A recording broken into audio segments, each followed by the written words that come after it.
प्रिय भक्तजनों, ये वीडियो उन लोगों के लिए है, उन माताओं बहनों के लिए है जो परमात्मा में विश्वास करते हैं और जो ये समझते हैं कि जो 84 लाख योनियों का जो जिक्र किया गया है और जो हमें दिखाई देती हैं, कुत्ता है, बिल्ली है, छिपकली है, जितनी भी है, बहुत सारे जीव जो हमें दिखाई देते हैं, जिनको ऐसा लगता है कि हाँ, मनुष्य का जन्म एक बार मिलता है और मनुष्य मृत्यु के बाद अपने कर्मों के आधार पर दूसरा शरीर उसको मिलता है।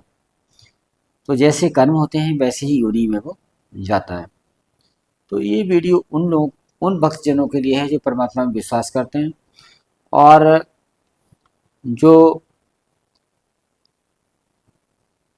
ऐसे सद्गुरु की तलाश में हैं जो उन्हें सही ज्ञान दे सके, सही रास्ता बता सके, सही दीक्षा दे सके, ये बता सके कि वास्तव में जितने भी नाम हैं, जितने भी जैसे राम हैं, कृष्ण हैं, भगवान शंकर जी हैं, विष्णु जी हैं और माँ दुर्गा जी हैं, तो इनमें परमात्मा कौन है, इनमें जो गॉड है GOD, इनमें गॉड कौन है। इसे परमात्मा कह लो या परमेश्वर कह लो या परम अक्षर पुरुष कह लो या पार ब्रह्म कह लो, जो सबसे सुपीरियर पावर है वो कौन है और हमें किसकी भक्ति करनी चाहिए और यदि हमें किसकी पहली बात तो भक्ति करनी चाहिए या नहीं करनी चाहिए।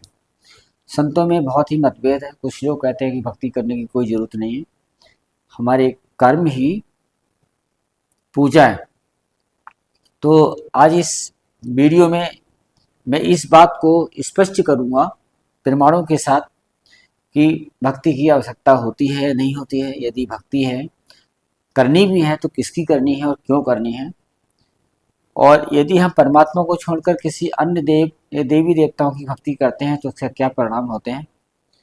तो इस वीडियो से आज ये स्पष्ट होगा, क्योंकि अगर हम अलग अलग संतों को देखें तो कोई कहता है राधा राधा का जाप कर लो, इतनी बार जाप कर लो, उतनी बार जाप कर लो, कल्याण हो जाएगा, मोक्ष मिल जाएगा। कोई कहता है कि ओम नमः शिवाय का जाप कर लो, कोई कहता है ओम नमः बस वासुदेवाय का जाप कर लो, कोई कहता है राधे राधे कर लो, कोई कहता है हनुमान जी की भक्ति कर लो, कोई कहता है खाटू श्याम की भक्ति कर लो, लड्डू गोपाल की भक्ति कर लो, कृष्ण जी की भक्ति कर लो। तो आखिर हमें किसकी भक्ति करनी चाहिए। तो आइए हम समझते हैं कि गॉड कौन है,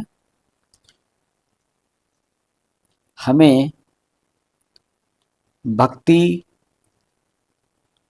करनी चाहिए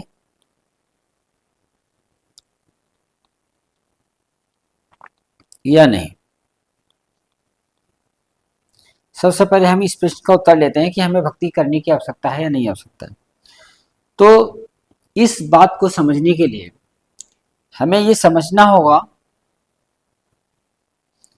हमें जिस ब्रह्मांड में हम रह रहे हैं या जिस संसार में हम रह रहे हैं, पहले उसकी तरफ थोड़ी सी हम नज़र डालें। यहाँ आप देख रहे हैं कि कहीं भी न्याय नजर नहीं आता। अगर जो लोग पैसे वाले हैं, ताकत वाले हैं, बाहुबली हैं, वो हमेशा से कमज़ोर प्राणियों को, कमज़ोर लोगों को दबाते आए हैं, उनका शोषण करते आए हैं। ये अब से नहीं है, युगों से यही कहानी चल रही है। यदि आपके साथ कुछ घटित होता है और यदि आपकी राजनीतिक पहुंच नहीं है तो आप कितना ही सच बोलो, आपकी बहुत जल्दी सुनवाई होने वाली नहीं है। और यदि सुनवाई होती भी है तो जिसने आपके साथ गलत किया है उसको दंड मिलना बहुत मुश्किल है। इतना भ्रष्टाचार कोई भी काम बगैर रिश्वत के नहीं हो रहा। अब से नहीं है, ये बहुत पहले से है। पहले से ही जो राजा महाराजा, बड़े बड़े राजा हुआ करते थे, वो अपनी जनता पे टैक्स लगाया करते थे, खुद अच्छे अच्छे राजमहलों में रहा करते थे और जनता गरीब हुआ करती थी। लेकिन हाँ, पहले ये था कि वो अपनी प्रजा का ध्यान रखते थे और बहुत हद तक अपनी प्रजा के सुख और दुख देखा करते थे। तो यहाँ पर क्या है कि जो बहुत ही शक्तिशाली लोग हैं, चाहे वो कोई जीव हो या मनुष्य हो, वो अपने से छोटे, अपने से कमजोर लोगों का शोषण करते हैं। यही नीति है यहाँ पे। अपने फायदे के लिए लोग दूसरे का नुकसान करते हैं। अपनी खुशी के लिए, अपनी खुशी होनी चाहिए, अपने को पैसा कमना चाहिए, चाहे दूसरे को भला ही कितना नुकसान हो। तो यहाँ धर्म के नाम पर लोग लड़ते हैं, हिंदू मुसलमान के नाम पर लोग लड़ते हैं और कुछ लोग अपनी राजनीतिक फायदा के लिए या किसी न किसी स्वार्थवश उनको लड़ाते हैं। जबकि अगर देखा जाए तो सारे धर्म एक ही होते हैं। जब सब परमपिता परमात्मा की संतान है तो धर्म अलग तो हो नहीं सकते। जीव, जैसे संत रामपाल जी महाराज हैं जो कहते हैं कि जीव हमारी जाति है, जीव हमारी जाति है। हमारी जाति क्या है? जीव है। हम सब जीव हैं। हिंदू मुस्लिम, वो कहते हैं हिंदू मुस्लिम सिख ईसाई जात नहीं कोई न्यारी और जीव हमारी जाति है, ऐसा वो कहते हैं। तो अगर हम इस संसार में देखें तो यह हर जगह क्या मिलेगा? अन्याय। और क्या मिलेगा? शोषण। यहाँ लोग एक दूसरे का शिकार करते हैं, एक दूसरे से छल और कपट करते हैं, एक दूसरे को धोखा देते हैं, चाहे वो किसी भी तरीके से देते हो, लेकिन धोखा देते हैं। तो ये संसार, अगर इस संसार में कोई बहुत सुपर पावर होती तो ये जो अन्याय हो रहा होता है, ये अन्याय लोगों के साथ नहीं होता। और यहाँ इस संसार में जो हमें शरीर मिला है, वो भी शरीर कैसा है? बहुत कमजोर है। जो हमारा शरीर है वो कैसा है?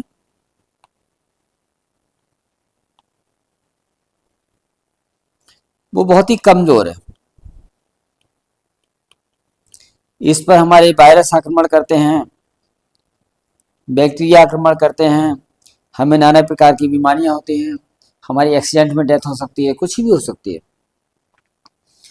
तो हर प्रकार का दुख, शरीर का दुख, मन का दुख यहाँ मिलता ही है। यदि हम कोई भी गलत काम ना करें और अपना बिजनेस करें, अपने घर में रहें, तो फिर चोरों की, उचक्कों की, डकैतों की नजर रहती है।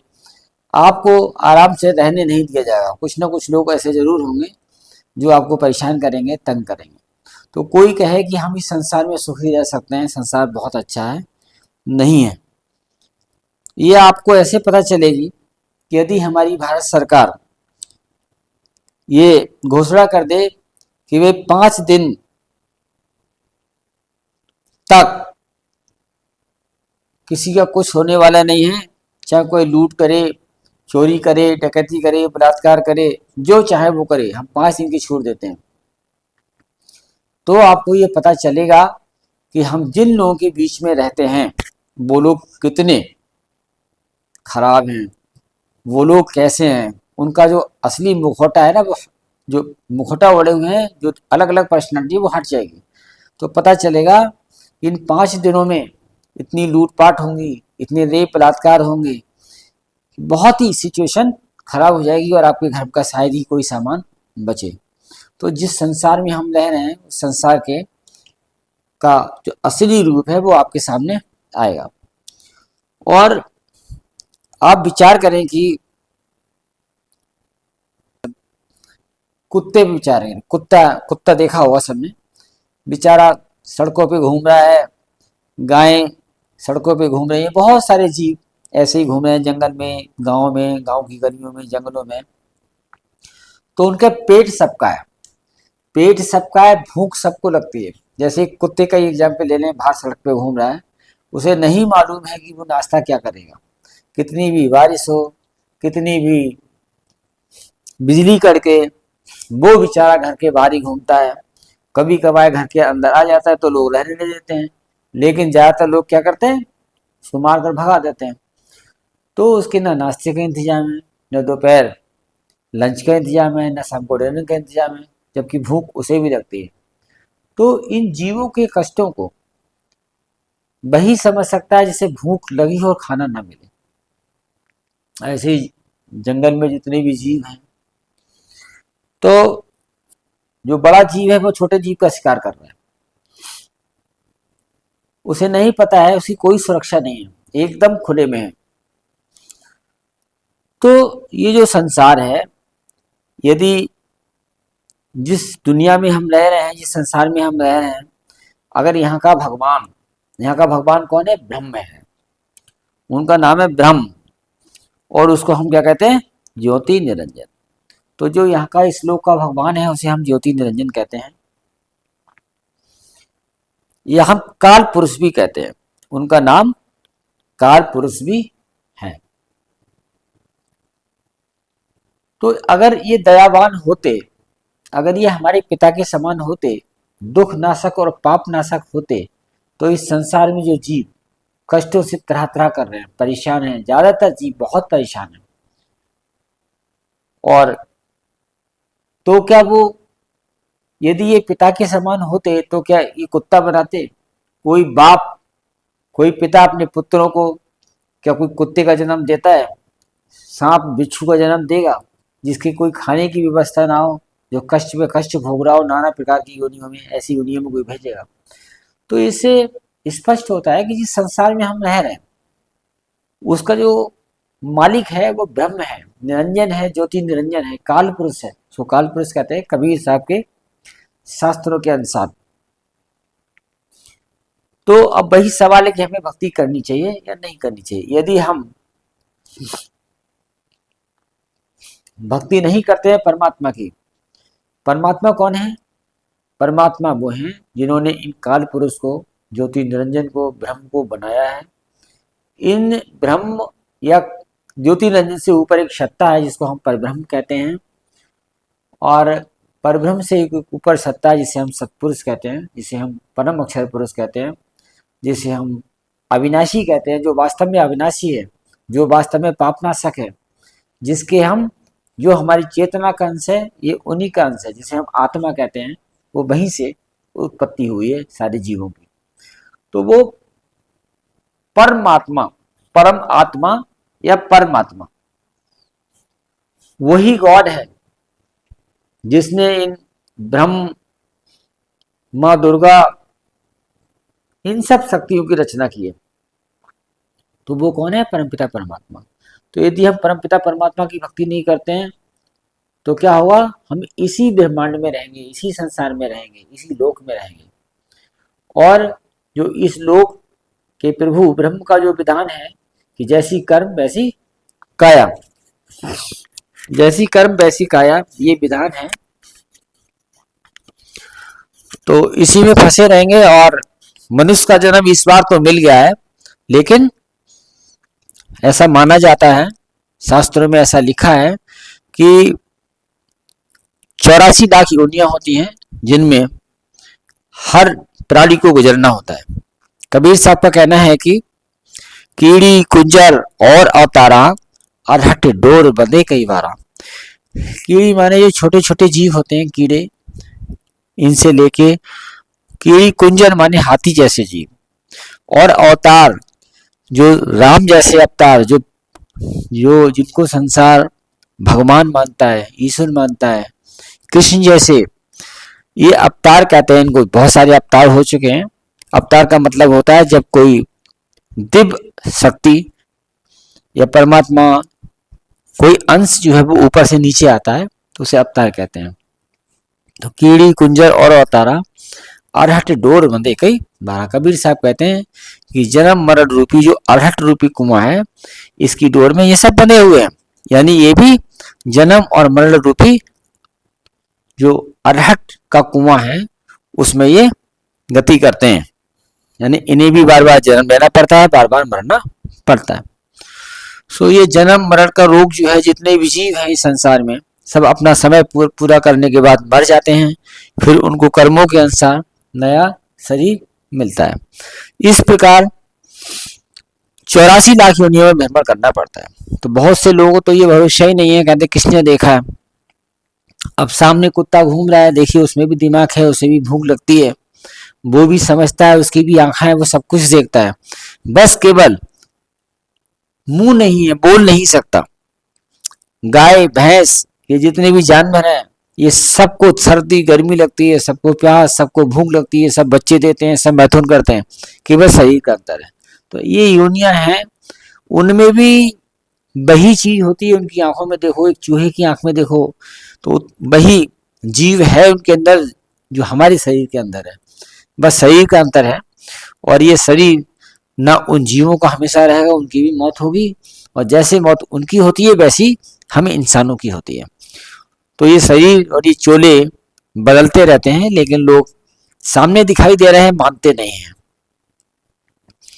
अब कहते हैं इंसान को इंसान का ही जन्म मिलेगा, भाई क्यों इंसान को इंसान का जन्म मिलेगा, जो दूसरे जीव है वो बेचारे हमेशा कुत्ते ही बनते रहेंगे, सांप हमेशा सांप ही बनता रहेगा, तो ये तो बहुत बड़ा अन्याय हो जाएगा। तो ऐसा नहीं होता है। जितने भी हमारे संत हैं, जितने भी हमारे शास्त्र हैं, उनमें सब में एक बात लिखी है कि कर्म प्रधान विश्व रच रखा, जो जस करे तसफल चखा। तो जैसा कर्म होगा वैसा ही आपका क्या बनेगा, प्रारब्ध बनेगा, अगले जन्म आपको मिलेगा। और इंसानों में भी कुछ बेचारे गरीब घर में पैदा होते हैं, कुछ पैसे वाले घर में पैदा होते हैं, ये डिपेंड करता है कि उनका प्रारब्ध कैसा। तो इसीलिए यदि हमें बार बार जन्म लेने में भी कष्ट होता है, फिर मरने में बहुत कष्ट होता है, इतनी आसानी से तो नहीं मरते, बहुत लंबे समय तक बीमारी रहती है, या कोई एक्सीडेंट हो, चोट हो, तो वो हमें कष्ट उठाना पड़ता है, तब कहीं ये शरीर छूटता है। और छूटने के बाद ऐसा नहीं कि सारे कष्टों से हमें मुक्ति मिल जाती है। छूटने के बाद क्या है, हमें दोबारा से फिर दूसरा शरीर धारण करना पड़ता है। मनुष्य के शरीर में तो तब भी कष्ट कम है। आपको सुबह पानी मिल जाएगा अपनी मर्जी से, घर रहने के लिए एक मकान है, आप कपड़े भी पहनते हैं, आप बारिश धूप से बचने के लिए घर में रहते हैं, जबकि बाकी संसार के जीव हैं वो तो बहुत ही कष्ट में हैं। सोचो कि यदि हम परमात्मा की भक्ति नहीं करेंगे और हम इन 84 लाख योनियों में जाएंगे तो हमें कितना कष्ट होगा। तो यदि हमें इस काल भगवान के ज्योति निरंजन के, या जिसे हम ब्रह्म कहते हैं, यदि हमें इनके विधान से बचना है, इनका तो पूरा प्रयास रहता है कि जीव जो परमात्मा जिन्होंने इनको बनाया है, ज्योति निरंजन को बनाया है, उन परमात्मा के बारे में कभी जान ना पाए और जीव हमारे ही लोक में फंसे रहें। और जो इनके अपनी शक्तियां हैं, जैसे राम और कृष्ण और नाना प्रकार की देवियां, देवी देवता, इनकी भक्ति में ही उलझे हैं, और परमपिता परमात्मा के बारे में ज्ञान ही ना हो, ना ही उनकी भक्ति करें। ये हमेशा यही प्रयास करते हैं। तो यदि हम उस परमात्मा को नहीं जानेंगे, उस उनकी भक्ति नहीं करेंगे, भक्ति विधि नहीं मालूम है हमें, यदि उन परमात्मा का नाम नहीं मालूम है, यदि हमें कोई अच्छे गुरु नहीं मिलते हैं, तो क्या होगा कि हम हमेशा इन काल भगवान के लोक में फंसे रहेंगे, जन्म मरण में हमेशा ही रहेंगे, और मोक्ष को प्राप्त कभी नहीं होंगे। मोक्ष का मतलब है कि जन्म और मरण से हमेशा हमेशा के लिए मुक्त हो जाना। सो हमें अगर मोक्ष पाना है, यानी जन्म और मरण से यदि हमें मुक्ति पानी है, तो हमें उस परम पिता परमात्मा को पहचानना होगा, सही भक्ति विधि जाननी होगी, उस परमात्मा के नाम को, कि आखिर बहुत सारे नाम हैं उस परमात्मा के, कौन सा नाम है भी उस परमात्मा का नहीं, और है तो बहुत कौन सा नाम ठीक है, ये समझना पड़ेगा। और कौन सी ऐसी मर्यादाएं हैं, कौन से ऐसे नियम हैं जो एक भक्त के लिए जरूरी होते हैं, और जिनका पालन करके वो परम धाम में पहुंच सकता है, ये जानना जरूरी है। तो अगर हम यहाँ की लोक व्यवस्था देखें, तो हमारी ये समझ में आ जाना चाहिए कि हमें भक्ति करनी चाहिए। अब यदि भक्ति हम किसकी करें, दूसरा क्वेश्चन है कि भक्ति किसकी करें।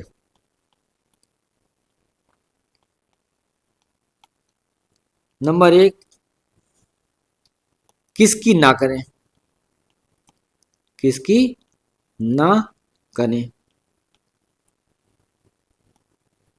परमात्मा कौन है, परमात्मा कौन है, ये हमारे प्रश्न हैं। ब्रह्मा जी, श्री विष्णु जी,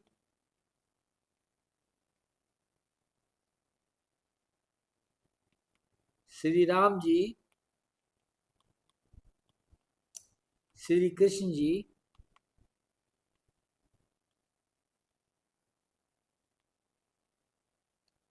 श्री कृष्ण जी,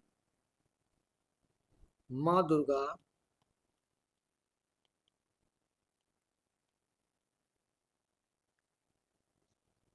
हनुमान जी, ऐसी बहुत सारी शक्तियां हैं जो जिनके नाम हम ले सकते हैं। तो पहले हम समझें एक कि जिस ब्रह्मांड में हम रह रहे हैं उसका मालिक कौन है। उसका मालिक है ब्रह्म। कौन है? ब्रह्म। जिसे निरंजन कहते हैं, ज्योति निरंजन भी कहते हैं, जिसे हम गीता के अध्याय 8 के श्लोक 13 में लिखा है कि मुझ ब्रह्म का केवल एक अक्षर का नाम है ओम, जो इस नाम का सुमरण करता हुआ प्राण त्यागता है, इसमें कुछ भी संशय नहीं है कि वो मेरे वाली परम गति को प्राप्त होता है, मेरे धाम को प्राप्त होता है। सो ये ब्रह्म का नाम क्या है? ओम है। अब ब्रह्म क्या है? अपने आप को ही परमात्मा समझते हैं। इनमें इतना अहंकार है, ये अपने आप को परमात्मा समझते हैं। और इनके ऊपर एक सत्ता है जिसको हम कहते हैं पर ब्रह्म। क्या कहेंगे? पर ब्रह्म कहेंगे। ये समझना बहुत जरूरी है, तभी समझ में आएगा। तो ये है पर ब्रह्म। ब्रह्म के ऊपर कौन है? पर ब्रह्म। इन पर ब्रह्म को हम अक्षर पुरुष भी कहते हैं। अक्षर पुरुष। अच्छा, ब्रह्म को हम क्षर पुरुष कहते हैं। और इनके ऊपर क्या है? सतलोक है। सतलोक। ब्रह्म के ऊपर परब्रह्म और परब्रह्म के ऊपर है पार ब्रह्म। तो हम जो पार ब्रह्म है, जिन्हें हम सत्पुरुष भी कहते हैं, तो हम जितने भी आत्माएं हैं सब सत्पुरुष के द्वारा उत्पन्न हुई हैं, उन्हीं का अंश समझ लीजिए। और हम पहले कहाँ थे? पार ब्रह्म के लोक में। पार ब्रह्म माने परम अक्षर पुरुष या सत्पुरुष, या जिसने पूरी सृष्टि को बनाया है। तो पार ब्रह्म कौन है? क्रिएटर। वही है परम पिता परमात्मा। वही है जिनकी भक्ति, यदि हम जिनकी शास्त्र अनुसार सद्भक्ति करें मर्यादा में रहते हुए, तो वही है जो हमारे पाप और पुण्य दोनों को काट सकते हैं। वही है जो हमारा कार्मिक अकाउंट खत्म कर सकते हैं। ये वो राष्ट्रपति हैं, जैसे किसी देश का राष्ट्रपति को ये पावर होती है कि वो किसी के भी जो मौत की सजा है उसे खत्म कर सकते हैं। तो जितनी भी शक्तियां हैं उनमें किसी में भी ये पावर नहीं है। पाप और पुण्य को काटने की पावर नहीं है, और ना ही किसी की भक्ति से मोक्ष प्राप्त होता है।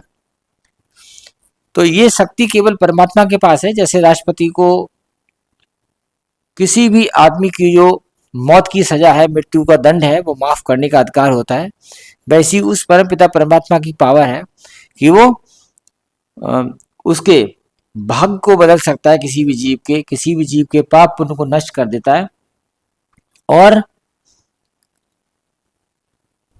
उसी की भक्ति से मोक्ष प्राप्त होता है।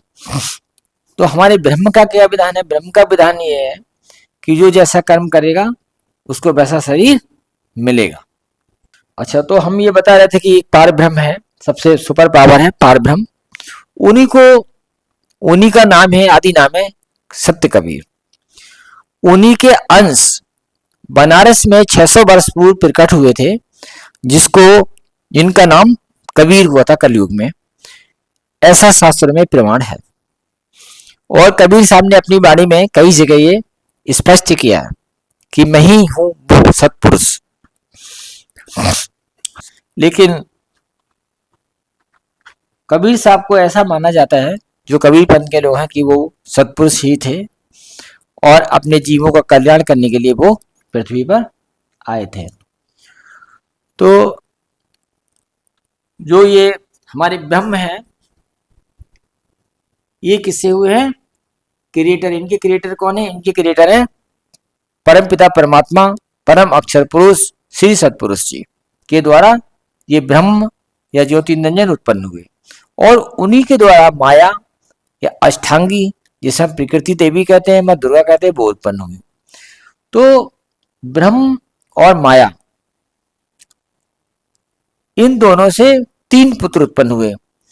तो जो उनके बड़े पुत्र थे ब्रह्मा जी, वो ब्रह्मा जी हैं, उनकी पत्नी सावित्री हैं। जो बीच वाले हैं वो विष्णु जी हैं, और सबसे छोटे वो कौन है? महेश, यानी शंकर भगवान है। तो ब्रह्मा विष्णु महेश, जो ब्रह्मा है रजोगुणी है और विष्णु जी सतोगुणी हैं, और जो शंकर भगवान है वो तमोगुणी हैं। तो ये पांचों मिलकर ने इस संसार की रचना की।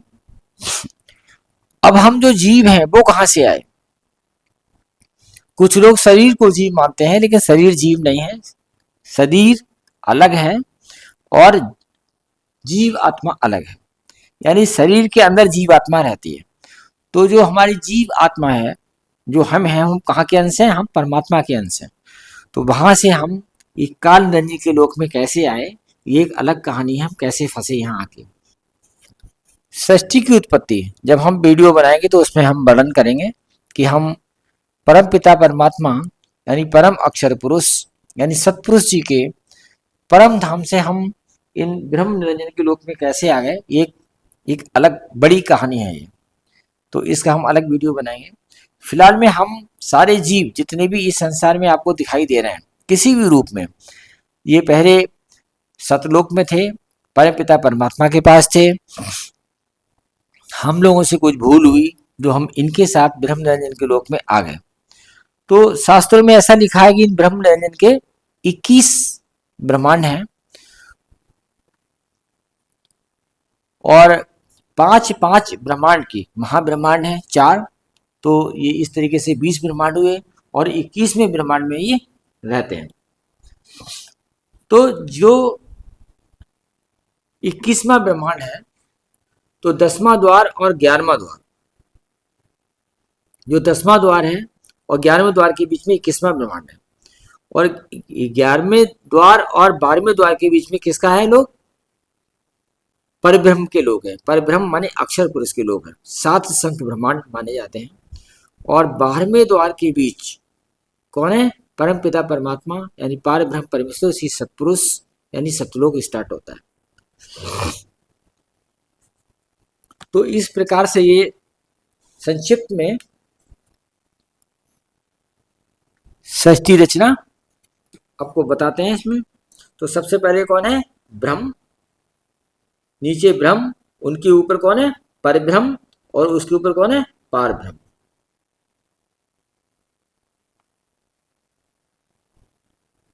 ये ब्रह्म हो गए, ये परब्रह्म, और ये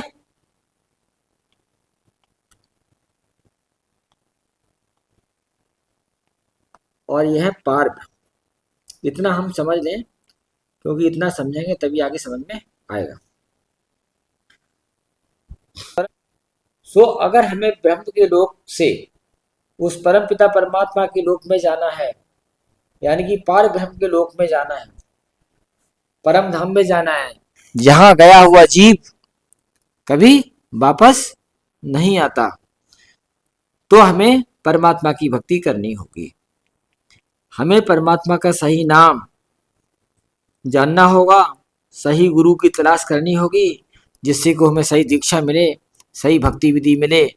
और हमें ऐसे गुरु की तलाश करनी होगी जो हमें बता सके कि हमें कौन से काम जिंदगी में करने चाहिए, कौन से नहीं करने चाहिए, क्या हमारी मर्यादा है, क्या खाना है, क्या नहीं खाना है, किससे कैसे बातें करनी है, कैसा व्यवहार करना है इस संसार में रहते हुए।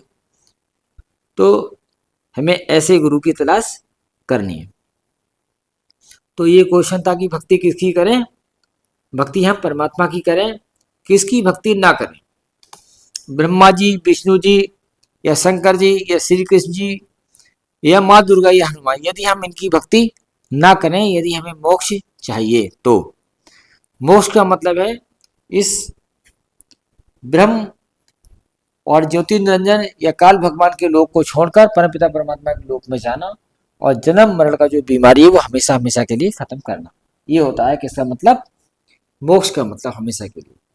यदि हम परमात्मा की भक्ति नहीं करेंगे और हम ब्रह्मा जी की भक्ति करते हैं या श्री विष्णु जी की भक्ति करते हैं, राम जी की करते हैं या कृष्ण जी की करते हैं, तो इनके अपने अपने लोक होते हैं, इनके अपने अपने लोक होते हैं। यदि मान लीजिए हम दुर्गा जी की भक्ति करते तो हम कहाँ जाएंगे, दुर्गा जी के लोक में जाएंगे, दुर्गा जी के लोक में जाएंगे। और यदि हम भगवान शिव की भक्ति करते हैं तो हम कहाँ जाएंगे, शिव लोक में जाएंगे।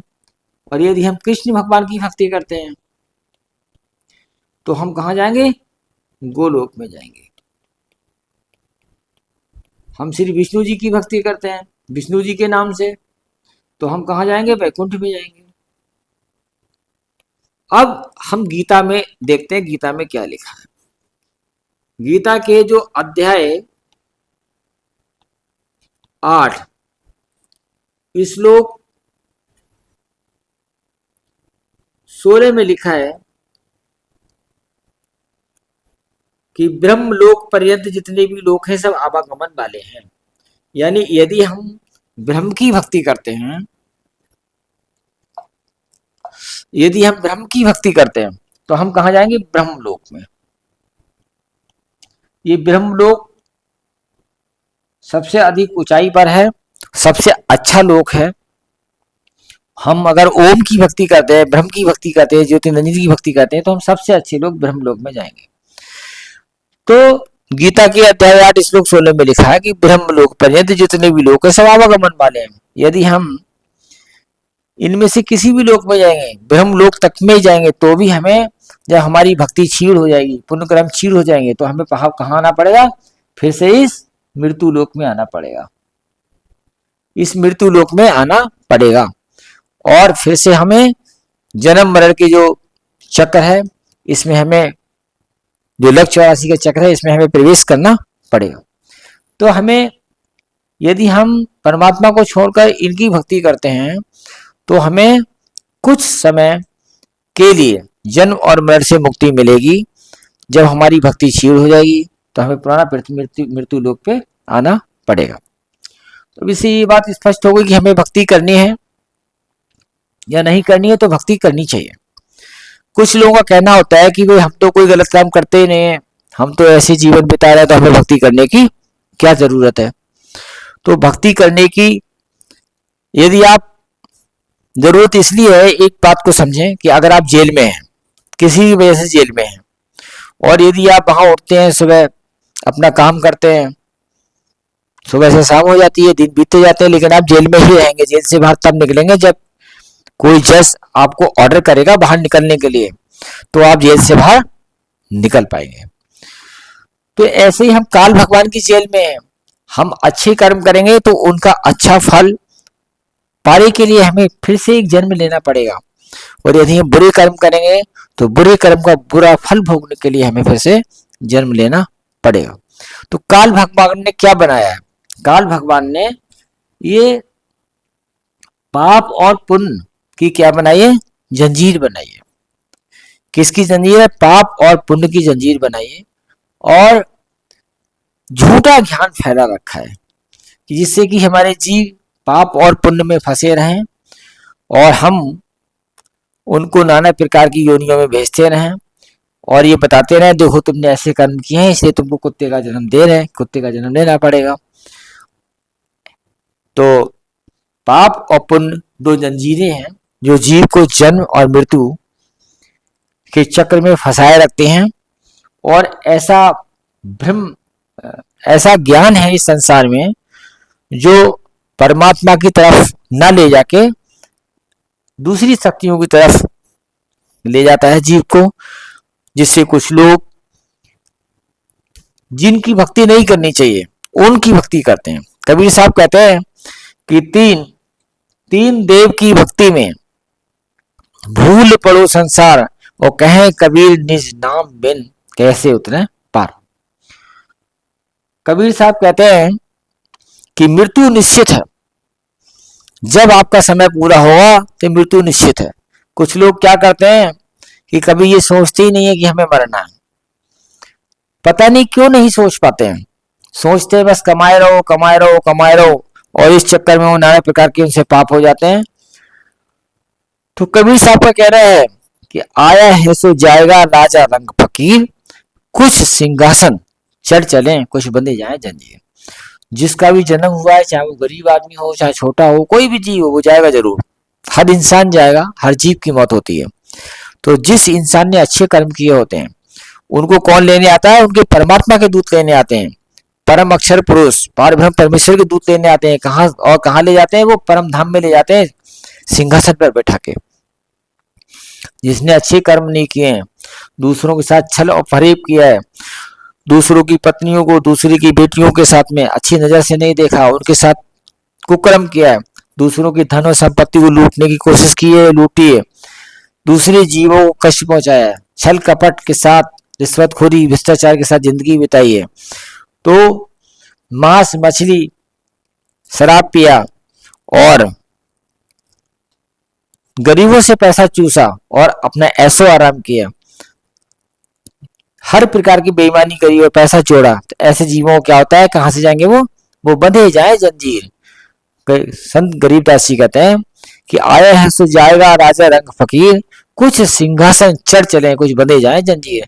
तो जो अच्छे कर्म करेंगे परमात्मा के दूत उनको सिंहासन पे बिठा के ले जाएंगे, और जो बुरे कर्म करे होंगे वो जंजीर से बांध के, 14 करोड़ यमदूत होते हैं इस काल भगवान रंजन के, वो जंजीर से बांध के उनको कहाँ ले जाएंगे? धर्मराय के दरबार में ले जाएंगे, जहां उनके पापों का हिसाब होगा और उनको उनके अनुसार ही अधोगति में जाएंगे।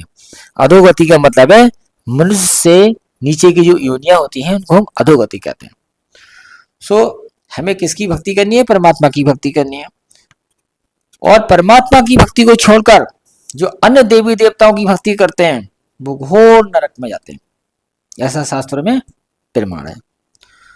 तो अभी इससे स्पष्ट हो गया कि हमें भक्ति करनी है या नहीं करनी है। तो भक्ति करनी है, किसकी करनी है? केवल परमात्मा की करनी है। सत्य कबीर की भक्ति करनी है, सत्य पुरुष जी की भक्ति करनी है, परम अक्षर पुरुष की भक्ति करनी है। क्षर पुरुष, अक्षर पुरुष और परम अक्षर पुरुष। परम अक्षर पुरुष का मतलब परम पिता परमेश्वर। क्षर पुरुष माने ब्रह्म, अक्षर पुरुष माने पर ब्रह्म, और परम अक्षर पुरुष माने परम पिता परमेश्वर, हु इज क्रिएटर। तो परम पिता परमेश्वर सतपुरुष जी कौन है? क्रिएटर हैं, और बाकी जो कुछ भी है सब वो क्या है? क्रिएशन है। तो दो चीजें हैं हमारे पास, एक है क्रिएटर। क्रिएटर कौन है? परम अक्षर पुरुष। परम अक्षर पुरुष जिसे हम सतपुरुष भी कहते हैं, वो कौन है? क्रिएटर। और बाकी जो कुछ भी है ब्रह्म, पर ब्रह्म, दुर्गा जी, जितने भी शक्तियां हैं, ब्रह्मा जी, ये विष्णु जी, हनुमान जी, ये सब क्या है? ये क्रिएशन है, क्रिएशन। तो एक है बनाने वाला और एक वो है जो कुछ बनाया गया है। तो हमें भक्ति किसकी करनी है? बनाने वाले की, जो अविनाशी है, जो कभी नष्ट नहीं होता। और ये सारी शक्तियां क्या है? ये नष्ट हो जाती है महाप्रलय के समय, इन सबका विनाश हो जाता है। इनमें से कोई भी अविनाशी नहीं है, परमात्मा को छोड़कर कोई भी अविनाशी नहीं है। अब दूसरा सवाल ये उठता है कि हम भक्ति किसकी करें? ये तो समझ में आ गया। तो परमात्मा का नाम क्या है? परमात्मा का नाम क्या है?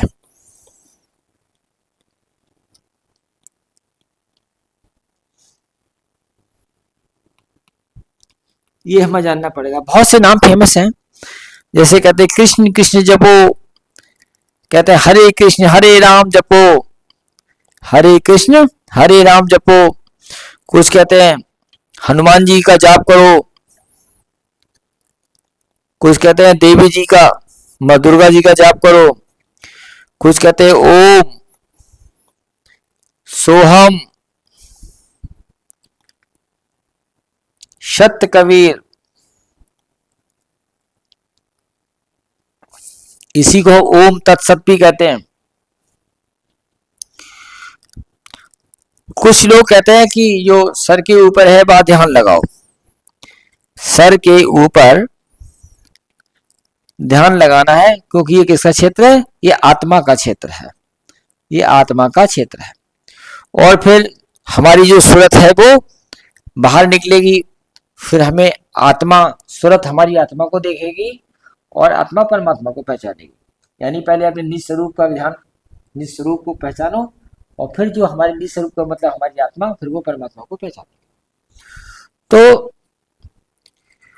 हमें किस नाम का श्रृंगार करना है? तो हम ये समझ गए परमात्मा कौन है। राम परमात्मा नहीं है, कृष्ण परमात्मा नहीं है, ब्रह्मा विष्णु महेश ये परमात्मा नहीं है। परमात्मा कौन है? हमने बताया सत्पुरुष जी परमात्मा है। तो हमें किसकी भक्ति करनी है? सत्पुरुष जी की भक्ति करनी है। किस नाम से करनी है? अब ये सब नाम है, तो जब परमात्मा कृष्ण है ही नहीं, उनका नाम लेना बेकार है। उनके नाम से हमें मोक्ष नहीं मिलेगा। न हरे कृष्ण हरे राम हरे राधा ये सब कैसे नाम है? फर्जी नाम है। इनसे इन्हीं के लोकों में पहुंचोगे जिससे कुछ समय के लिए आपको मुक्ति मिलेगी, मोक्ष नहीं मिलेगा। मोक्ष माने जन्म और मरण से हमेशा हमेशा के लिए मुक्ति मिल जाना। अब ओम नाम किसका है? ब्रह्म का है। जैसे अध्याय 8 गीता में लिखा है कि ओम नाम किसका है? ब्रह्म का है। तो अभी हम एक श्री रामपाल जी महाराज जो हमारे गुरु हैं, उनका एक वीडियो डालेंगे। तो उन्होंने ये प्रमाण दिया है, एक सिखों का, जो सिखों के धर्म गुरु श्री आचार्य नानक देव जी हैं, उनका ग्रंथ है, उसमें प्रमाण दिया है कि ओम सोहम मंत्र का प्रमाण है। वो हम आप वीडियो देखिए। आपको तो यह दिव्य शक्ति अखाड़े के महामंडलेश्वर कमल किशोर जी, आइए इनकी बात सुनते हैं संत रामपाल जी महाराज जी के बारे में। इन्होंने आखिर क्या स्टेटमेंट दी है और क्या संत रामपाल जी महाराज को ये ठीक से समझ पाए हैं, या फिर इनके पास क्या उस लेवल का ज्ञान है जो संत रामपाल जी महाराज की उस ज्ञान गंगा पुस्तक में लिखी बातों को ये समझ पाए, और किस प्रकार से ये मिसलीड हैं। आइए इनको सही तरीका बताते हैं संत रामपाल जी महाराज जी को समझने का और इस आध्यात्मिक ज्ञान को समझने का। जिस राह पे चल रहे हैं, जिस राह से भगवान को पाने की कोशिश कर रहे हैं, उस राह से भगवान कैसे नहीं मिलेगा और हमारे सदग्रंथ क्या कहते हैं। इस वीडियो की शुरुआत में ही इनसे नाम के बारे में पूछा गया कि आखिर नाम क्या है। तो इन्होंने गुरुवाणी से सतनाम का जिक्र किया कि सतनाम ही सच्चा नाम है, लेकिन सतनाम के बारे में इनको ABCD का ज्ञान नहीं है। पहली बात तो नाम क्या है? गुरुवाणी में एक शब्द आता है सतनाम, कर्ता पुरुष निर्भव निर्वैर अकाल मूर्त अजूनी सहभंग गुरु प्रसाद जप। यानी गुरु के प्रसाद से क्या मिलता है? नाम मिलता है। सतनाम यानी सत्य, जिसे यूं भी कहा जाता है ईश्वर सत्य है, सत्य ही शिव है, शिव ही सुंदर है। परमात्मा एक है, नाम उसके भले कई हो सकते हैं। जैसे हमारे यहाँ ये कहा जाता है विष्णु सहस्त्र नाम, गायत्री सहस्त्र नाम, लक्ष्मी सहस्त्र नाम, हजारों नाम एक ही परमात्मा के कहे जाते हैं। शिव स्तोत्र हजारों नाम, 1008 नाम उसके भी हैं।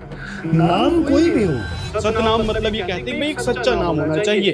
तो वो सच्चा नाम है कौन सा, वो भी तो बताओ। लेकिन ये 10-12 नाम इकट्ठे बोल देते हैं कि भाई हाँ, इनमें से कोई भी एक नाम स्वीकार कर लो, यही सतनाम होता है। मतलब जो मंत्र कहीं भी किसी भी सदग्रंथ में नहीं है, उसको आप सतनाम बताने लग जाओ। नाम कोई भी हो, लेकिन उस नाम के पीछे जो भावनाएं छिपी होती हैं वो गुरु उनको बताता है कि देखो तुम्हें सत्य मार्ग पर चलना है।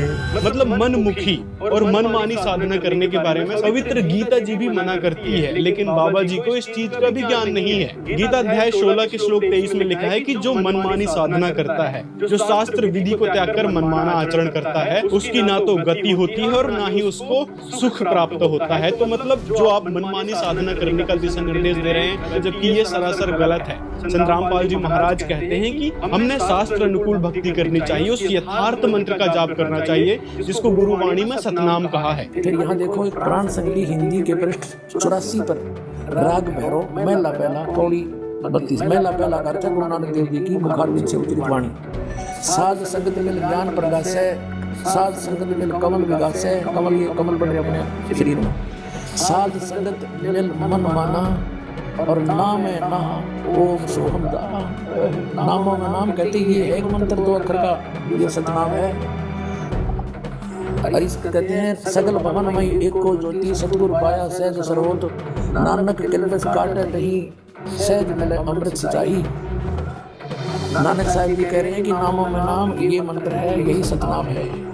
नकलिया पूछ कर देखो। तो साथ में गीता अध्याय 17 के श्लोक 23 में ओम तत्सत इति निर्देश है ब्रह्मण त्रिविधय समर्था है। तो ये जो 3 अक्षर का मंत्र है, उस परमात्मा, उस सच्चिदानंद घन ब्रह्म को पाने का यथार्थ विधि से हमको जप करना पड़ेगा। और ये जो मंत्र है ये संकेत के रूप में है, जो ओम तत्सत लिखा है। ओम तो यथार्थ रूप से मंत्र है, जो कि गीता अध्याय 8 के श्लोक 13 में भी लिखा है कि ओम मुझ ब्रह्म का जाप है। और ये गीता अध्याय 17 के श्लोक 23 में उस सच्चिदानंद घन ब्रह्म का मंत्र बताया है। तो कमल किशोर जी से कहना चाहेंगे कि आपका जीवन इतना व्यतीत हो गया, लेकिन आपको एक्चुअल में सत्य नाम के बारे में जानकारी नहीं कि वह सच्चा नाम कौन सा। और हमारे सदग्रंथ क्या कहते हैं, सदग्रंथों का आप हवाला भी देते हैं कि सदग्रंथों के अनुसार हमने भक्ति करना चाहिए। गुरु की डेफिनेशन भी आपने दी है। एक गुरु को चुन लें। गुरु सिर्फ गुणों को अंदर डालता है शिष्य के, लेकिन उससे पहले गुरु के अंदर वो सारे गुण होने चाहिए। तो आप जिस भक्ति का, जिस मंत्र का, जिस नाम का जिक्र कर रहे थे, वो तो शास्त्रों में कहीं से कहीं तक नहीं लिखा है। यथार्थ साधना के बारे में गीता अध्याय 4 के श्लोक 34 में बताया कि वह यथार्थ साधना तत्वदर्शी संत बताएंगे। तो वह तत्वदर्शी संत कौन है? संत रामपाल जी महाराज, जो कि पवित्र गीता वेद पुराण के अनुसार भक्ति बता रहे हैं, जो कि ज्ञान गंगा पुस्तक में भी लिखा हुआ है, जिसको आप सोच रहे हैं कि वो लोगों की बुराई करते हैं। ज्ञान गंगा पुस्तक में लोगों की बुराइयां भरी पड़ी है। उन्होंने एक पुस्तक भी लिखी ज्ञान गंगा, मुझे किसी ने भेंट की थी। मैंने ज्ञान गंगा में पढ़ा तो सारी की सारी बुराई ही लिखी है उसके अंदर, दूसरों की बुराई। और शास्त्र कहते हैं कि जो किसी की बुराई करता है वो अपने पुण्यों को क्षीण करता है और दूसरे के पापों को धोता है। जबकि बुराइयां नहीं, वहां पर सच लिखा है। ज्ञान गंगा पुस्तक में पूरा सच बताया गया है, जिसको आप बुराई समझ रहे हो। और निंदा या फिर बुराई किसे कहते हैं, इसकी डेफिनेशन तक आपको नहीं पता। तो फिर आप किस बात के महामंडलेश्वर और दिव्य शक्ति पीठ के आचार्य हुए, जब आपको बुराई निंदा के बीच में फर्क ही नहीं पता कि बुराई क्या होती है, निंदा क्या होती है और सच बताना क्या होता है। ज्ञान गंगा पुस्तक में हर एक चीज प्रमाणित करके संत रामपाल जी महाराज ने लिखी है। तो फिर वो निंदा या बुराई कैसे हुई? अगर संत रामपाल जी महाराज ने लिख दिया कि जितने भी ये गुरु हैं जो राम राम राधे राधे कृष्ण कृष्ण और ओम नमः शिवाय जैसे मंत्रों को जाप करने को देते हैं और कहते हैं कि भाई शास्त्र अनुकूल साधना और उससे भक्ति करने से सभी समस्याएं दूर होंगी, तो संत रामपाल जी महाराज ने कह दिया कि ये सब झूठ बोल रहे हैं, क्योंकि शास्त्रों में इन सभी मंत्रों का कोई प्रावधान नहीं है, कोई जिक्र नहीं है। तो क्या ये बुराई करना हुआ या निंदा करना हुआ या फिर सच बताना हुआ?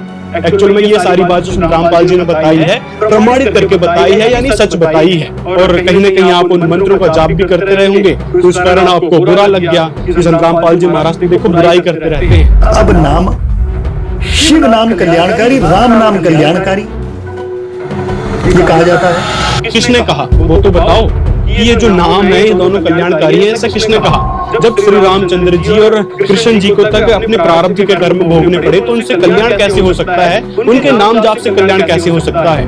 अब ब्रह्मा विष्णु महेश की बात करें, जब वो खुद जन्म मरण के चक्र में है, शिव महापुराण, देवी भागवत महापुराण से संत रामपाल जी महाराज ने प्रमाण दिखाया कि इन तीनों देवताओं की जन्म मृत्यु होती है, और ये खुद स्वीकार कर रहे हैं देवी भागवत महापुराण में। ये आप प्रमाण देख सकते हैं और वीडियो पॉज करके पढ़ भी सकते हैं। लेकिन बाबा जी इन सब चीजों पर विश्वास नहीं करते, क्योंकि उनको सिर्फ और सिर्फ सुनी सुनाई और मनमानी भक्ति पर ही विश्वास है, शास्त्रों में बताई भक्ति पर नहीं। इस कारण संत रामपाल जी महाराज की किताबों में लिखी बातें इनको बुराई लग रही है। परमात्मा का जो आदि नाम है वो सत्य कबीर है, तो देखते हैं कि इस बारे में हमारे शास्त्रों में क्या प्रमाण है, शास्त्र क्या कहते हैं। तो अब आपको हम बताते हैं, एक एक परमात्मा के नाम के बारे में बताते हैं कि किस नाम का सुमरण करना है, आखिर हमारे शास्त्र क्या कहते हैं। जैसा कि आप जानते हैं कि जो मेरा जो कार्य है वो मूल ग्रंथों को मूल रूप में आपके समक्ष प्रस्तुत करना, क्योंकि हमारे बहुत से भक्त जन हैं जो परमात्मा को पाना चाहते हैं, जो सही ज्ञान चाहते हैं, हमें सही ज्ञान मिले, परमात्मा का सही नाम मिले, सही भक्ति मिले, लेकिन उनको सही गुरु ना मिलने के कारण वो लोग विस्मित हैं और शास्त्र उनके पास है नहीं या वो पढ़ नहीं सकते। तो इसलिए हमने ये संकल्प किया है कि जो हमारे शास्त्र हैं, खास तौर से हमारे जो कबीर साहब के शास्त्र हैं, उनको मूल रूप में मैं आपके समक्ष रखूंगा।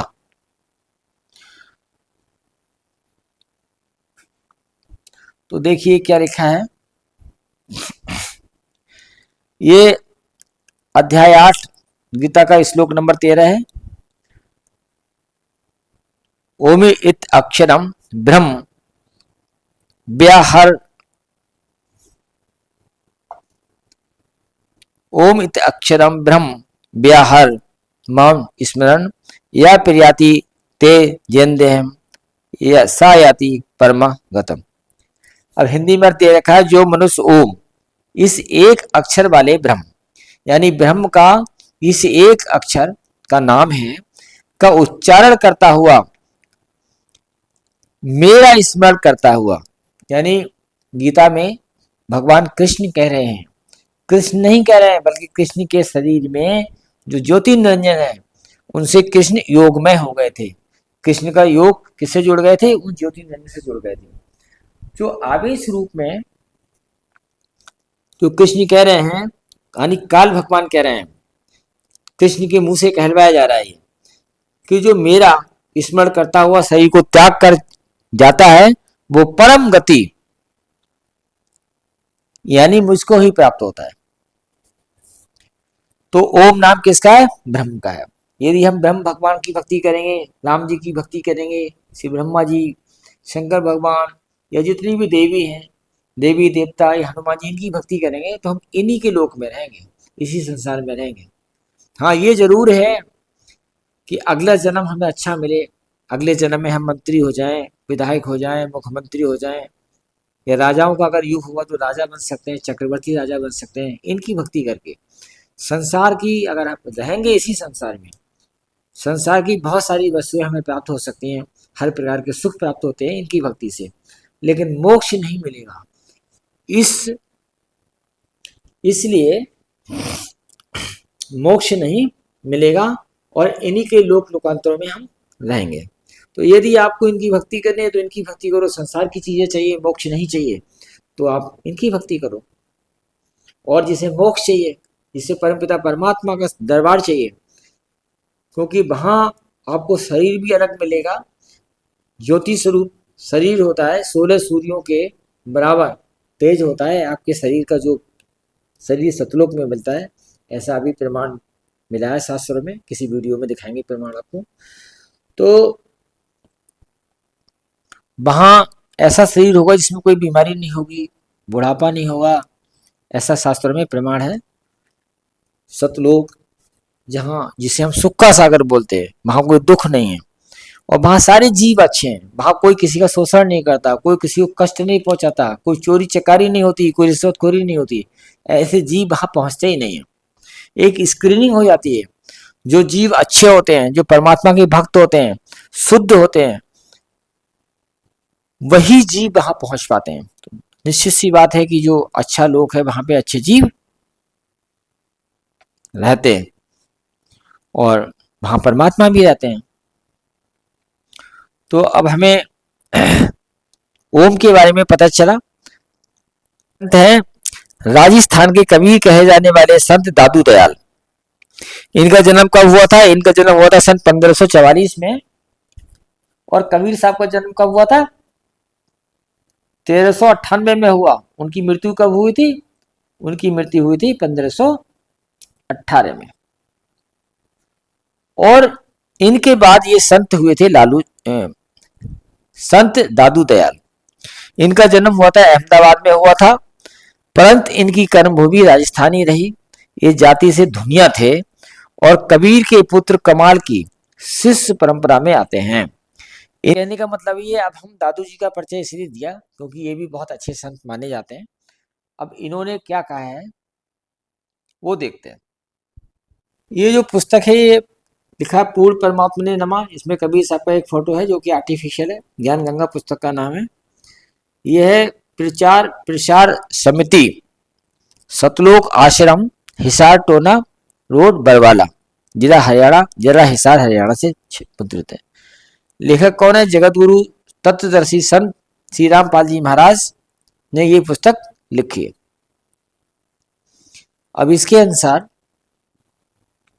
कबीर साहब कहते हैं कि तिलवर मछली खाए कर कोटि गऊ दे दान, काशी करौत ले मरे तो भी नरक निदान।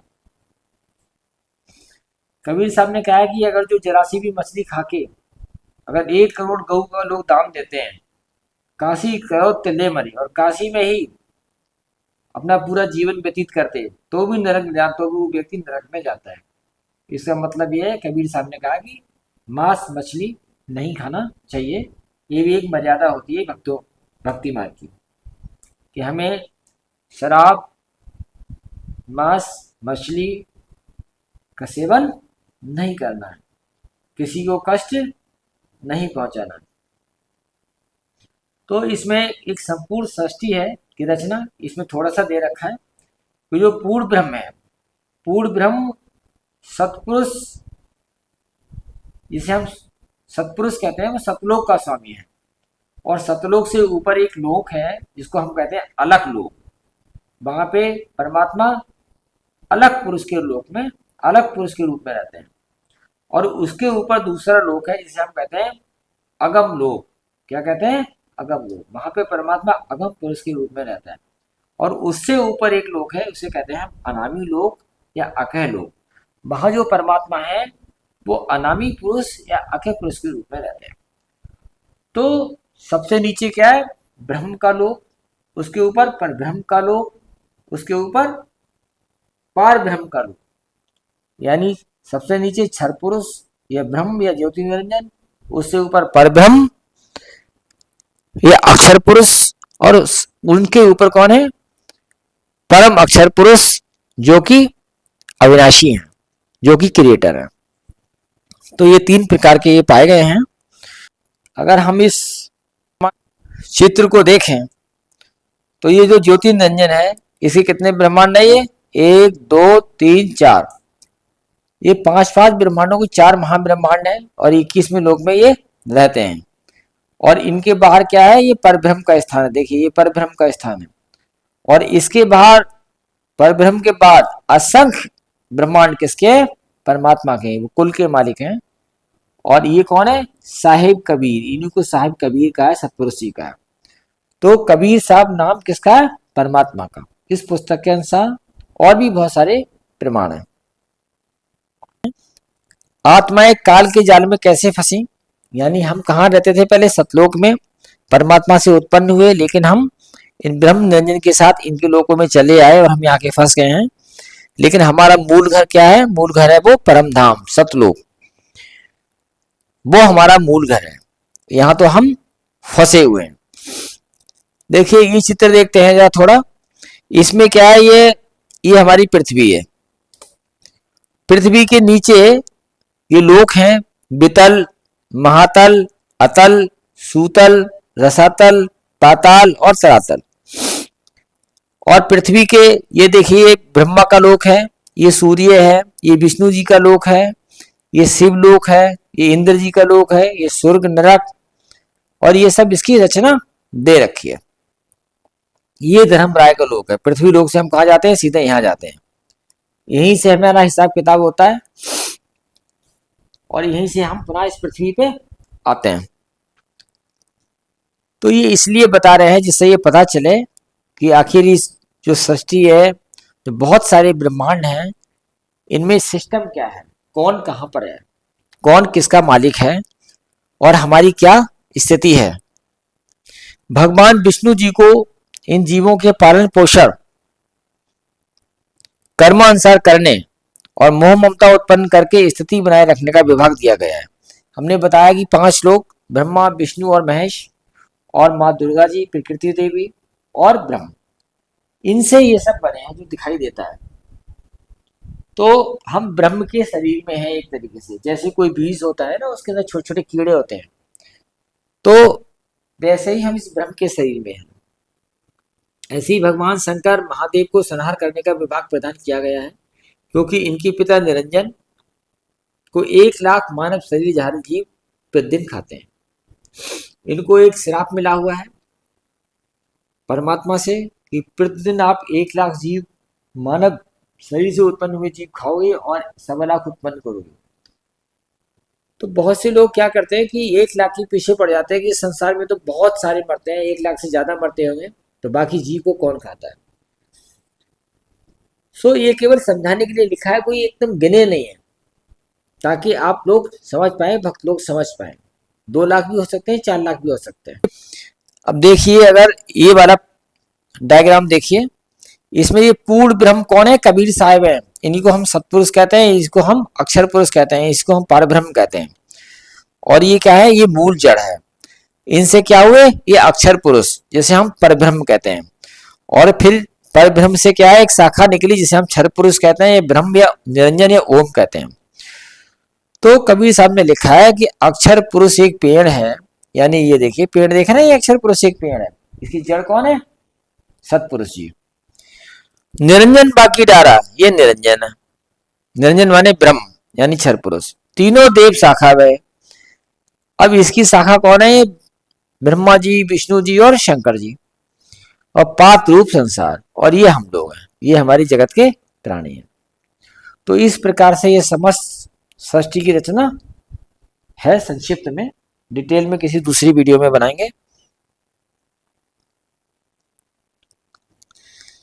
अब जो हम दादू जी के बारे में बता रहे थे कि दादू जी ने क्या कहा है,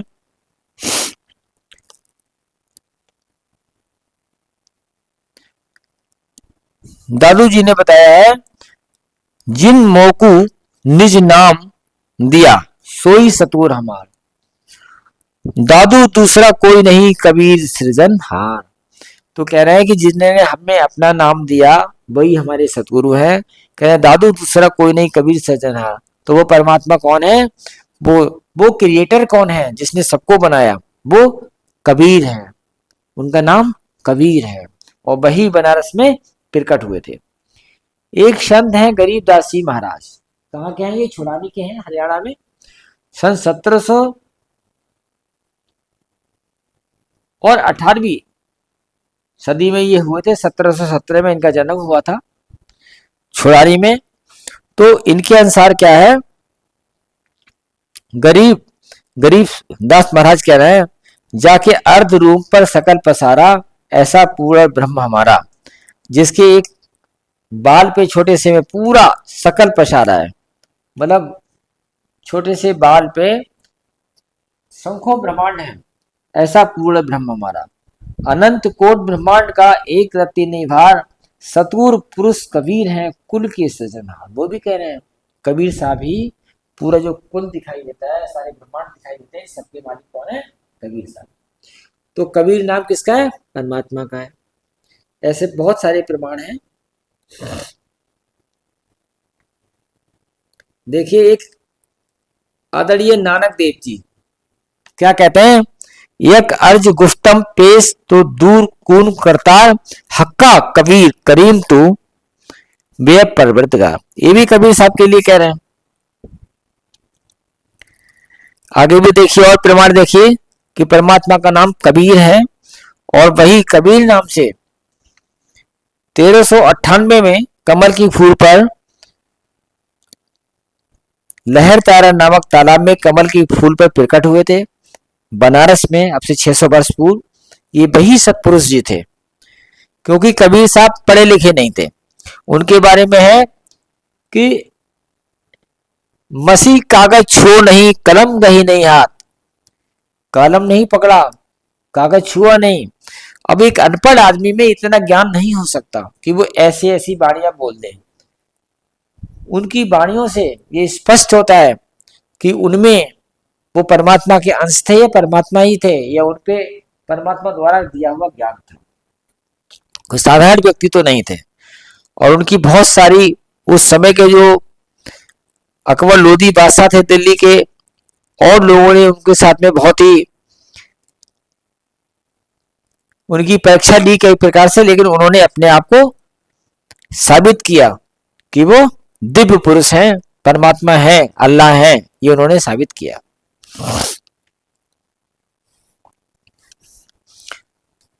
देखो वो कह रहे हैं,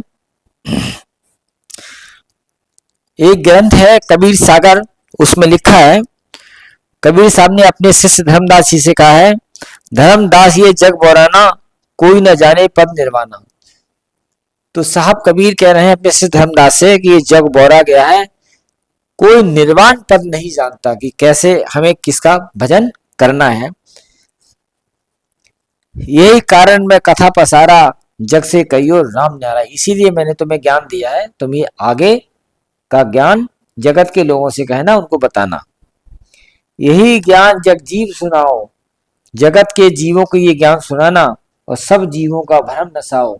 जो जीव भ्रमित हैं इस संसार में, नाना प्रकार की जो शास्त्र विधि त्याग कर जो मनमाना आचरण कर रहे हैं, जो जिसका भक्ति करनी चाहिए उसका भजन तो करनी है नहीं परमात्मा का, बाकी और देवी देवताओं का भजन कर रहे हैं, तो उनका भ्रम नसाओ, भ्रम का नाश करो।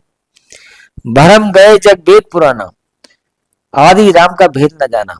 जो लोग वेदों में पढ़ के परमात्मा को पाने की सोचते हैं कि परमात्मा मिल जाएंगे, तो वो नहीं मिलेंगे। आदि राम का भेद न जाना।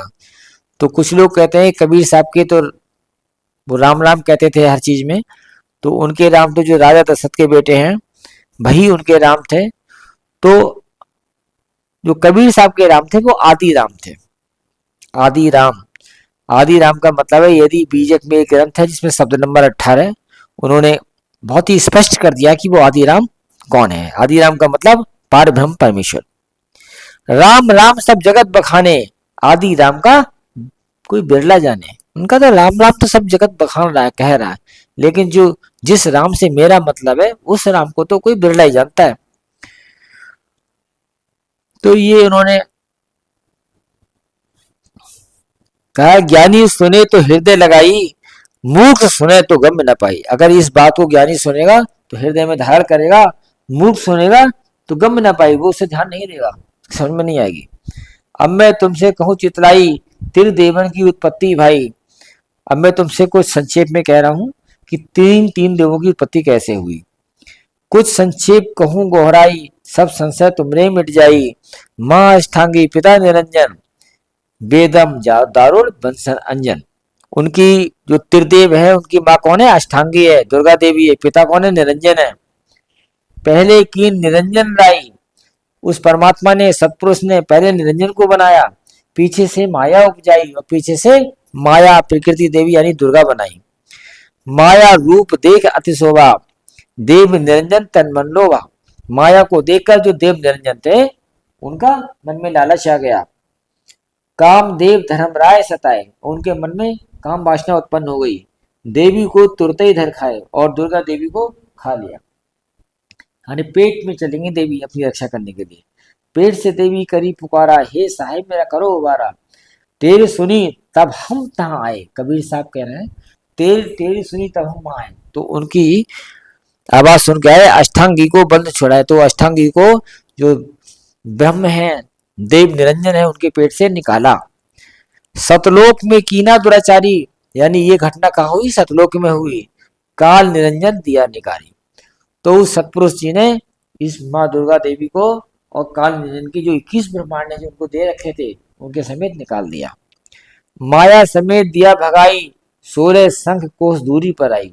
और 16 शंख की कोस की दूरी पर ये रुक गए। अब कुछ लोगों का कहना है कि जो परमात्मा का पुत्र निरंजन बलात्कारी था, उन्होंने अपनी बेटी को कैसे भेज दिया? अरे बेटी के पेट में उन्होंने जीव आत्माओं को डाला था कि जितने जीव निरंजन मांगे तुम दे देना उनको, क्योंकि वो वचन दे चुके थे निरंजन ने उन परमात्मा की भक्ति की थी। तो निरंजन ने जब जीवों को मांगा परमात्मा से, तो परमात्मा ने पहले मना कर दिया। फिर कहा ठीक है, जो जीव तुम्हारे साथ जाना चाहते हैं उन्हें ले जाओ। तो उन जीवों को परमपिता परमात्मा ने माँ दुर्गा देवी के शरीर में प्रवेश कर दिया। तो इसलिए उन्होंने माँ दुर्गा देवी को निरंजन के साथ भगा दिया, क्योंकि वो वचन दे चुके थे। ये मैं बहुत सारी वीडियो देखता हूं, तो उसमें किसी ने ये वीडियो बनाई है कि रामपाल जी महाराज जी ने तो उनको बलात्कारी, अपनी बेटी को बलात्कारी के साथ भेज दिया। तो इसका आंसर वो लोग जिसने वीडियो बनाई सुन लें, उसका आंसर यही है कि जो परमात्मा ने निरंजन को जो वचन दिया था उसको पूरा करने के लिए जरूरी था। अष्टंगी और काल अब दोई, मंद कर्म से गए बेगोई, धर्म राय को हिकमत कीना, लख रेखा से भक्कर लेना। धर्म राय कीना भोग विलासा, माया को रहित वासा, तीन पुत्र अष्टांगी जाए, ब्रह्मा विष्णु से नाम धराए।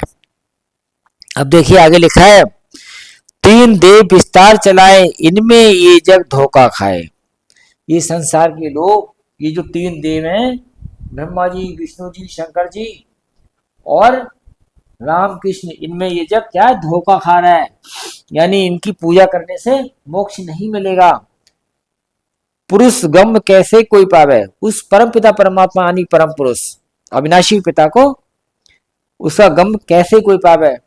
काल निरंजन जग भरमावे, काल निरंजन ने जीवों को भ्रमित कर दिया है। ऐसे ग्रंथ बना दिए हैं, वेद पुराण, ये सब किसकी रचना है, काल निरंजन की रचना है, या उनके संतों की रचना है।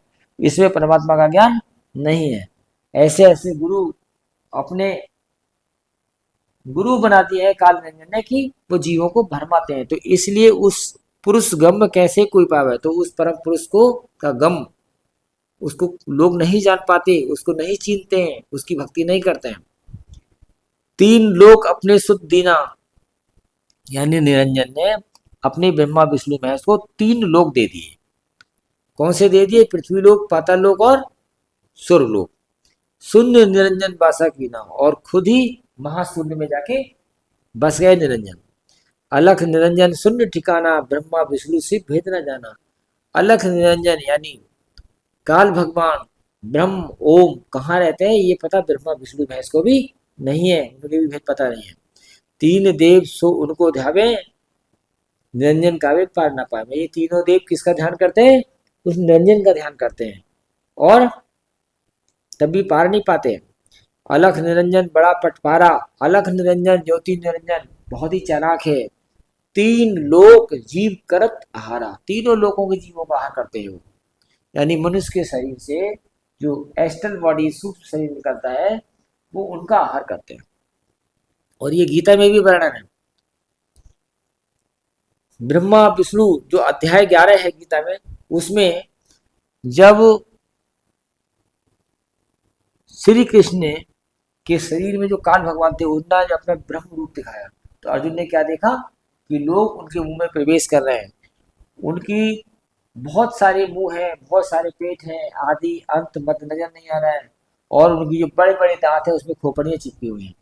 तो जब अर्जुन उस रूप को देख के डर गए तो उन्होंने पूछा कि आप कौन हैं, तो उन्होंने कहा था मैं बड़ा हुआ महाकाल हूं और इस लोक के जीवों को नष्ट करने के लिए प्रेरित हुआ हूं। तो इसका मतलब वो आहार करते हैं कौन, देव निरंजन काल भगवान। किसका आहार करते हैं, तीन लोक जीव करत आहारा, तीन लोगों के जीवों को आहार करते हैं। ब्रह्मा विष्णु शिव नहीं बचाए, और जो ब्रह्मा विष्णु महेश की पूजा करते हैं, जो आराधना करते हैं, ये उस काल निरंजन से बचा नहीं सकते। जब आपका वो आहार करेंगे, आपको खाएंगे, तो ये बचा नहीं सकते, क्योंकि ये बहुत छोटे हैं उनके मुकाबले में। सकल खाए पुन धूर उड़ावे, तिनके सुत है तीनों देवा, और आंधर जीव करत है सेवा। और जीव जो है वो अंधे हैं, जो उनकी भक्ति करते हैं। उन्हीं के ये पुत्र हैं जो आपको खाते हैं। वैसे तो समझ जाना चाहिए भाई हमें इनकी पूजा नहीं करनी है, क्योंकि इनके पिता हमें खाते हैं। अकाल पुरुष का हूं ना चीना, काल पुरुष सभी गरीब है। वो कहते हैं कि इनसे ऊपर कौन है, अकाल पुरुष है, ये तो काल पुरुष हैं। अब जैसे सिख लोग आपस में मिलते हैं तो कहते हैं सत श्री अकाल जी, तो उनके जो गुरु है वो कौन थे? आदरणीय गुरु नानक देव जी थे। उन्होंने उनको समझा रखा है कि अकाल पुरुष और है, काल पुरुष दूसरे हैं। बाकी जो संप्रदाय के लोग हैं वो काल पुरुष और अकाल पुरुष में अंतर नहीं जानते हैं, जबकि सिख समाज के लोग जानते हैं। ब्रह्म तो कहते हैं कि अकाल पुरुष का हूं न चीना। जो परमपिता परमात्मा अकाल पुरुष हैं, जो अविनाशी हैं, उन्हें किसी ने नहीं चीना, नहीं पहचाना। काल पाए सभी गरीना, और काल पुरुष को सबने ग्रहण कर लिया। ब्रह्म काल सकल जग जाने, आदि ब्रह्म को ना पहचाने। और इस काल भगवान को तो सब लोग जानते हैं, आदि ब्रह्म को कोई नहीं पहचानता। तीनों देव और अवतारा, ताको भजे सकल संसारा। तो कबीर साहब कहते, तीन गुण का ये विस्तारा, धर्म दास में कहूं पुकारा। गुण तीनों की भक्ति में भूल पड़ो संसार, कहे कबीर निज नाम बिन कैसे उतरे पार। तो कबीर साहब कहते हैं कि बगैर नाम के, बगैर परमात्मा के नाम का धारण सुमरण किए कैसे पार उतरेंगे इस भव सागर से, यानी कैसे हम परम धाम पहुंचेंगे, कैसे हमारा जन्म मरण का रोग कटेगा। कहे कबीर निज नाम बिन कैसे उतरे पार। तो ये ओम मंत्र है, ओम सोहम मंत्र है, सत्य कबीर मंत्र है।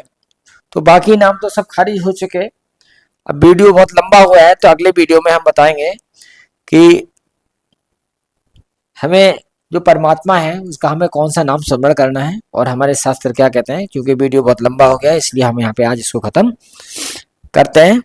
तो ये निश्चित है, हमें भक्ति करनी चाहिए। यदि हमें मोक्ष की प्राप्ति चाहिए तो भक्ति करनी चाहिए। किसकी करनी चाहिए? परमात्मा की करनी चाहिए, सत्पुरुष की करनी चाहिए। ना ही भक्ति हमें ब्रह्म की करनी चाहिए, और ना ही हमें ब्रह्मा विष्णु महेश की भक्ति करनी है, ना ही किसी देवी देवता, ना किसी हनुमान जी की भक्ति करनी है। यदि मोक्ष चाहिए तो हमें भक्ति परमात्मा की करनी है। तो आज के लिए इतना ही काफी है।